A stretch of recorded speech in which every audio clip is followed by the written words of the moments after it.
Welcome to the Intentional Mom Podcast, episode number 9. I can't seem to get my life together in anything. Help!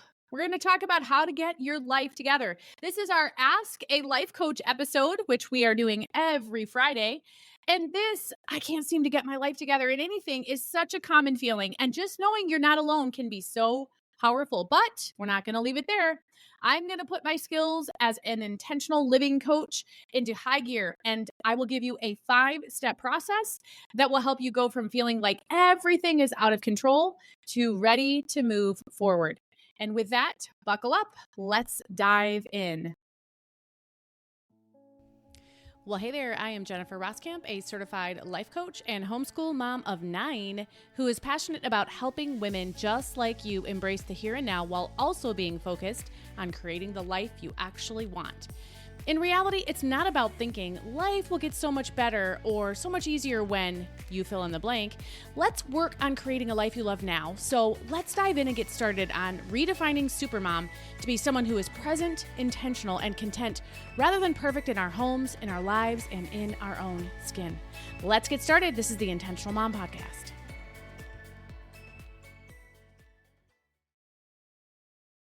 All right. So this is a question that I was asked by one of my clients, and it is such a common one. And there was a lot of details that she shared, but we went back and forth a little bit and boiled down her question to this. I can't seem to get my life together in anything. Help me. How can I do that? And again, this is so common that I think first it can be helpful to know that you're not alone in feeling this way. I think every woman has felt and does feel this, goes in and out of feeling this all throughout her life. So I'm going to share 2 truths with you first. As an intentional living coach, I am often sharing truths and mantras. They're my favorite things. And they're very empowering. That's why I go back to those so often, because it helps us get our mind right. And we know that if we want to end up, whatever results or actions we're trying to achieve, we have to get our mind right first. That's going to be the best, the most efficient, and possibly the only way to end up getting the results you actually want. So we're going to start with a couple of truths. Truth number 1. This is such a common feeling. There's nothing wrong with you. Okay? There's nothing wrong with you. And you're likely feeling this. Here's a little bit of an explanation about that truth. You're likely feeling this more deeply than what it actually is in reality. As women, we feel things so deeply. We have heightened emotions. This can be a good thing, but this can also not be a good thing sometimes. And we get so heightened sometimes. We get so escalated. Our feelings can come in and just kind of overshadow everything and take control of our reason and our ability to even be logical at times. And so that's why it's so helpful to just kind of, again, get your brain back. Get your mind in the right place first. So it can feel like everything is out of control, but in reality, there are some things you're doing okay with. Even if it doesn't feel that way, I promise there are some things you're doing okay with. When you say to me, everything is out of control, everything isn't. There might be some things that feel that way, but there are also going to be things that you're doing great with. So know that your feelings are likely escalated, and that's something we can work with as well. So truth number 1 is there's nothing wrong with you if you feel this way. Truth number 2, life won't ever be together. And if you could see me, you would know that when I said together, I put those air quotes. Life won't ever be together. Here's what this means. Your life will always be, my life, everyone's life will always be a work in progress. Part of this is because of what I call the fluidity of life, right? Life happens every day. Things are happening. Time is passing by. Things are changing. Things that you thought would happen are not. Things that you didn't know would happen are. This is the fluidity of life. And so you're forever, because you live here on planet Earth and you have this life, you are forever going to have to be again, just like me, just like everyone, you're going to have to forever be having to figure things out. But the truth is, you're totally capable of figuring things out. Again, sometimes our emotions get the better of us and we feel like, no, I can't figure this out. But you are totally capable of figuring things out. Okay, so let's work through this a bit. When you find yourself in a place where you say, I can't seem to get my life together in anything, I have a 5-step process that will help move you forward. Take you from feeling stuck and as though, again, I'm powerless. Life is out of control and I guess I just have to accept that I'm hanging on for dear life. We don't want that, right? That is not intentional living. So the first step when you feel this way is to identify the 3 biggest stress points in your life right now. Okay? Kind of think about what escalates your blood pressure. When do you start to feel those heightened emotions most? What feels hard? And you can only choose 3. And avoid initially saying, well, everything feels that way, right? That's another thing we're guilty of as humans. We tend to be black or white thinkers. Everything is out of control. Everything is going wrong. Everything is a hot mess. Everything is in a state of chaos and shambles. But in reality, it's not. But our mind tends to serve it to us that way. And our feelings don't help. So identifying the 3 biggest stress points in your life right now is step number 1. So maybe think about when did I feel my heightened emotions the most yesterday? What was happening? What was the context? What was the trigger of those things? And then maybe think about the day before. And then you kind of think maybe about the past week as a collective whole. When did I feel out of control, stressed out, overwhelmed the most? That's step number 1. Step number 2, when you have those things, narrow those 3 things down to just one. Always helpful to only be working on one thing at a time. And there's actually a reason for that, which I'll get to in a minute. But narrow it down to one thing. So a good way to kind of ask yourself this question, and by the way, if you don't already know this about me, the way that I teach things and what I teach is foundational in this way. You cannot fix something if you don't understand the problem. And the only way to understand the problem is going to be to ask yourself questions about the problem. This is why 99.9% of anything that I teach you here on the podcast, that I teach in any of the classes or courses or summits or presentations or anything that I do, any coaching that I give one-on-one or in my group coaching community, Accomplished Lifestyle, it always starts with questions because we have to understand what we're trying to fix. We don't know how or what to fix if we don't understand it. So narrowing it down to one. So a question to ask yourself is, if I could get just this one part of my life working better, I know I would feel better. And spend some time thinking about that and don't necessarily go with the first thing that pops into your head. You only get one, so choose it well. Now, I say that not to have you put pressure on yourself and end up getting to the point of decision fatigue because, oh, do I choose this or do I choose that? Oh, I don't want to choose wrong. I say you only get one, not to stress you out, but to encourage you to choose wisely. You can address those other things later. You don't have to stay with just one, but we're going to focus on one at a time. And again, that little part of it is coming in just a second. Okay, so if I could get just this one part of my life, of my day, working better, I know I would feel better. How would you answer that? That's number 2. Number 3, once you have that piece, now the question that you ask, look at this, we're still in questions. We're still in question mode. Isn't it amazing how long we stay in question mode before we get to action mode? The cool thing though is that when you do your due diligence in question mode, you don't have to take nearly as many actions.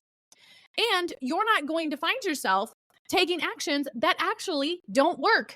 And so now you run yourself ragged. You burn yourself out. You run yourself ragged with trying to do all the doing all the time, take all the actions all the time, only to end up wasting your time, wasting your resources. We all only have so much capacity, and you might be using yours entirely up by just trying to fix all the things, by trying to solve the problem, trying to do the solutions, trying to just throw solutions out there, take actions without actually doing this work. This work is so important.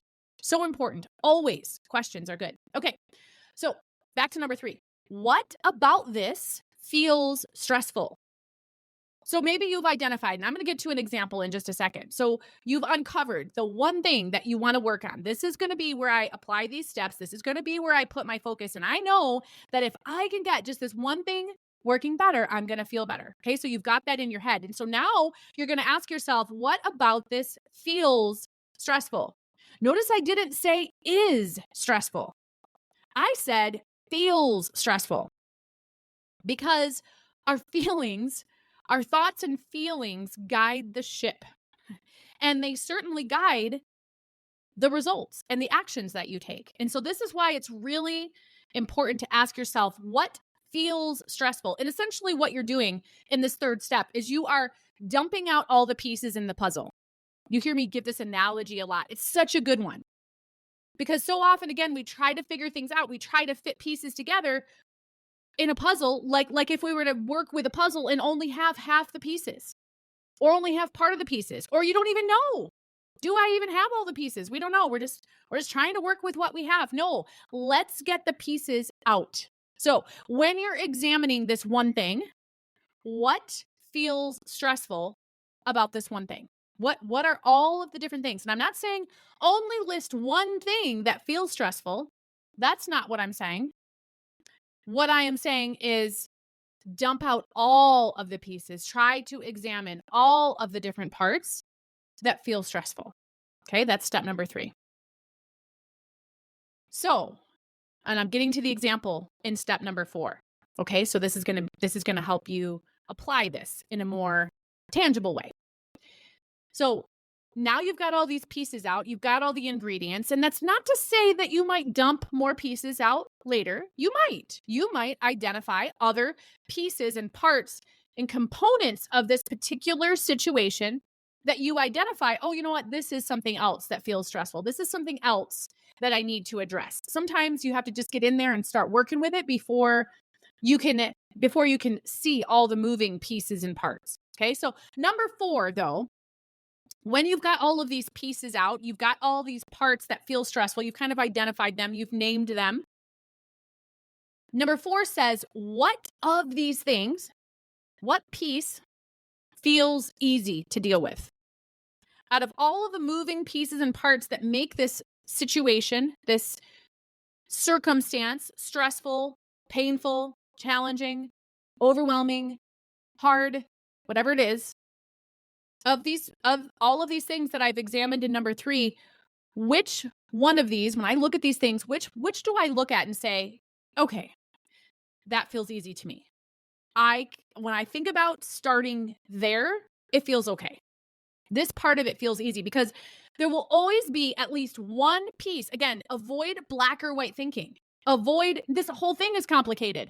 This all feels complicated. Nothing feels easy. Avoid that, because when you allow yourself to actually, with an open mind and open eyes, when you actually look at it, there will be something that you can identify that feels easier than maybe some of the other things. Okay, so I told you I was going to give you an example. Here it is. Let me take you all the way back to number 1. Okay, if I were working through these questions using this example, here's how this would look. What are the 3 biggest stressful points in my life right now? What escalates my emotions? I would list off some things. I would list my 3 things, and one of those would be mornings. Mornings with my kids and my family and trying to get people out the door. That is a huge stressor point for me. And I share that example because that is such a common example. That is such a common stressful point for so many every day. So you say the mornings are one of those. And so then with number 2, you narrow it down to mornings and you say, okay, let's see, meals are stressful. Trying to pay the bills is stressful, and trying to deal with the mornings is stressful. And in number 2, you say, all right, I'm going to start with mornings, because I know that if I could just get my mornings going better, that would be better. I would feel better. And the reason I pick on that and give that example is because it's a great place to start. If mornings are one of your top 3, you may want to choose that as your one to focus on because, of course, mornings are early in the day and they kind of set the stage for the trajectory of the rest of your day. And so, if we can get our trajectory going in a good direction, if we can get a good solid foundation where essentially, if you picture a slingshot, and if I can actually control that stone or whatever in that slingshot, and I can direct it where I need it to go, if I can get a good handle on my mornings and I'm actually the one deciding how my day is going to launch, how I'm going to ground my day, how my day is going to start, there's a much more likelihood that I end up in a trajectory direction that is good and that I actually want. As opposed to when mornings are stressful and they don't end up going much the way at all, the way that you would like them to be, and they end up just kind of being this hot, chaotic mess day after day after day.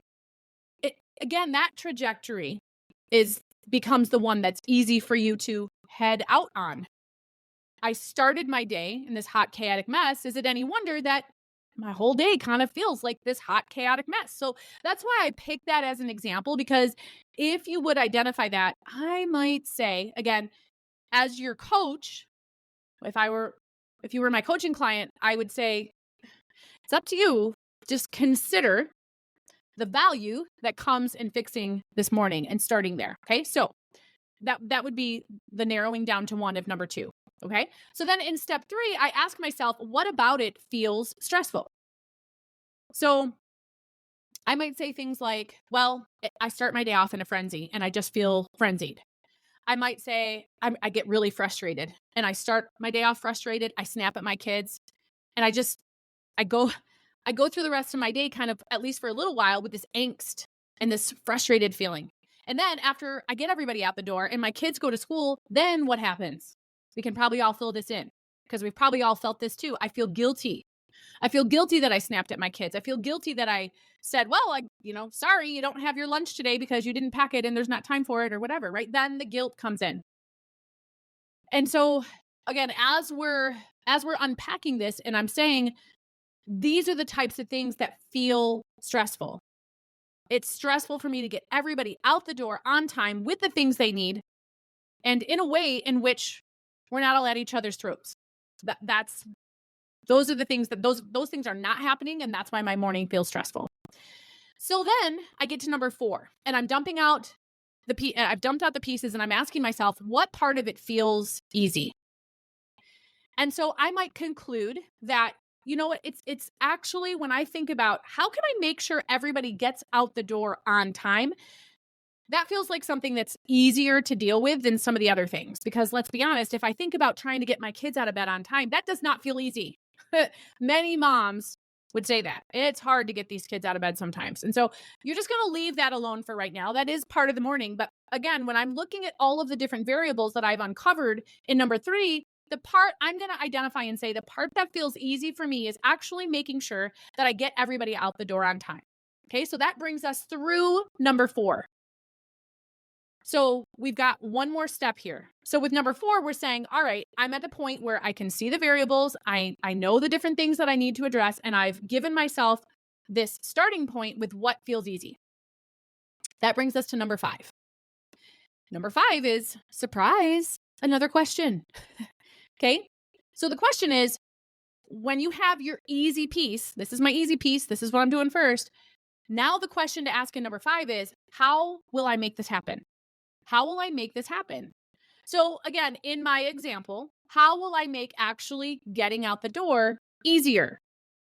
So how am I going to make this part less stressful? So again, going back to my example, how can I make actually getting everybody out the door on time, that last 2 minutes of everybody being in the house before we all have to get in the car or whatever, how can I make that part easier? And I might conclude, well, I'm going to make sure that I've got as much of the things done the night before, those things that have to happen right before we leave. Everybody needs their stuff. Everybody needs to make sure that we have this. Maybe there needs to be a system of checks and balances. If I had a system of checks and balances, that was kind of like a routine every day, if I had this routine for that last 2 to 5 minutes of getting everybody out the door, that would make things easier. That would really, really help. And so then maybe, again, when I say, how will I make this happen? And I answer that and say, well, I'm going to create a routine. We do the same thing every day. It looks relatively cookie cutter-ish every day. We have to leave at the same time. The same people are going. They need mostly the same things every day, right? It is the perfect scenario in which to create a routine if you don't already have one. And so you might say part of that routine would be, instead of trying to gather everything and, hey, do you have this and do you have that? Maybe in order to make this easier, I would say, you know what? I'm going to gather and I'm going to have my people gather as much as they can the night before and get it by the door so that it's all right there. We're not all having, or a good portion of it is, and we're not having to chase all around to gather all of our things here at the last minute. We've actually started this process the night before. That might be how I would answer, how I would make those last 2 to 5 minutes easier. And what will happen when you make this one piece of this stressful part of the day, the morning, easier? When you make just this one piece of the 3 that you started with back in step number 1, when you get just this one little ingredient working smoother, what you end up buying yourself is something that I talk about all the time. It's actually what happens. It's the first level that anyone who joins my coaching community, it's the first stopping point. The first few lessons, 4 lessons that I take everybody through when they come into my coaching community is lessons that are focused on accomplishing this one thing, and it's going to be what you gain here as well. And that is breathing room. When you feel like my life is out of control, I can't get control of anything, you do not feel like you have breathing room. And so going through these 5 steps, that's what you create. You give yourself you create just this little bit of breathing room for yourself. And when you have some breathing room, look at that. Now I can actually move around a little bit. Now I can actually pivot or turn around and look at something else and say, all right, that's working a little bit better. Now what can I do? Going through these 5 steps buys you breathing room. And it is what I find women who work outside the home, women who work in the home, women who have kids, women who don't, women who are retired, doesn't matter. Women of all ages and stages of life are so often lacking any sort of breathing room. They don't feel as though they have any breathing room. And so if we can create that feeling where I don't feel so smothered, I don't feel so burdened, I don't feel stretched so thin, man, the vantage point suddenly changes. Things open up slightly. You start to see what's possible. You start to say, you know what? Maybe things can get better. You know what? Maybe it doesn't always have to be such a big struggle every morning. It's amazing when you get a little breathing room. And so when you work your way through these 5 steps with your mornings, then you're going to repeat the process again. So you essentially ask yourself, all right, do I need to work on another piece of this morning? Or do I have enough breathing room where now I'm going to focus on a different part of the day? And you literally walk through these 5 steps again. Anytime you start to feel like, whoa, things are out of control. My morning is out of control. That after school time is out of control. The before bedtime time is out of control. Whatever it is, these 5 steps, you haul them out, you work your way through them, you start to get a little bit of breathing room in one area, and then you say, all right, what's next? What else needs a little bit of breathing room? What else feels so out of control that it's totally stressing me out and heightening my emotions in that way? You identify that, you work through these same steps every time, and then you get a little bit of breathing room here, and you get a little bit of breathing room there. And it's amazing. Again, maybe you go back to work on another aspect of the mornings, or maybe you say, you know what? One of the other things that I listed back there in number 1 was trying to get dinner on the table. So maybe you say, I feel a little bit better with my mornings, but this still feels really stressful. So I'm going to start and see what breathing room I can create there. It's amazing. Again, when you just get these little pockets of breathing room throughout your day, man, your whole day as your day as a whole just feels entirely different.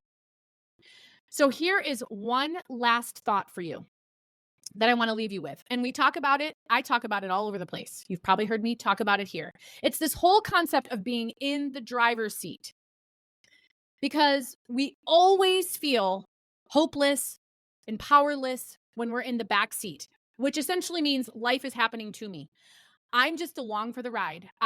Everything feels overwhelming, everything feels out of control and hopeless, but I'm not doing anything to actually alleviate any of that. That's when you're in the back seat. But when you think about being in the back seat of an Uber driver, yes, your Uber driver knows where you're supposed to go. Yes, you've done all the work in making sure that you get there, but at the end of the day, you are still at the mercy of that Uber driver to make sure you get there. You would be much more likely to get to your destination if you were actually the one driving still.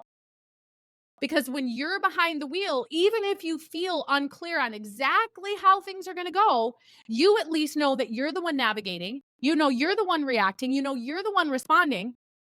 You know, you've got the clearer viewpoint of everything to consider and to take it all in.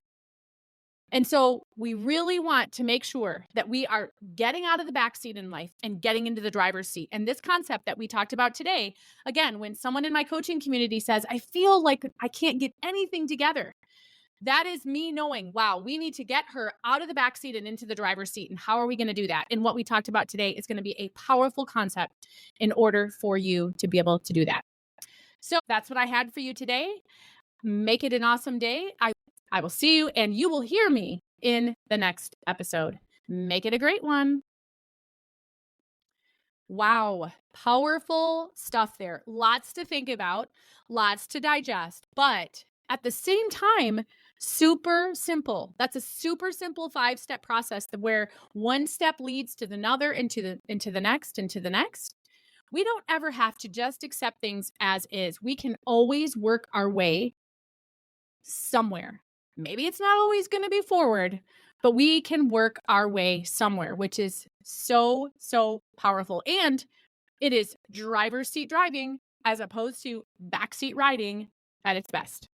So in the next episode, I'm going to be sharing, this is timing couldn't be better. If you've got a family vacation coming up, you know, I have planned and executed, along with my family's help, vacations for a family of 11. I'm going to be sharing some strategies and, of course, a step-by-step process that's going to help that go more smoothly. And you'll be able to leave not wondering, what did I forget? So make sure to join us for that episode coming up next. Until then, make it a great day. Bye-bye.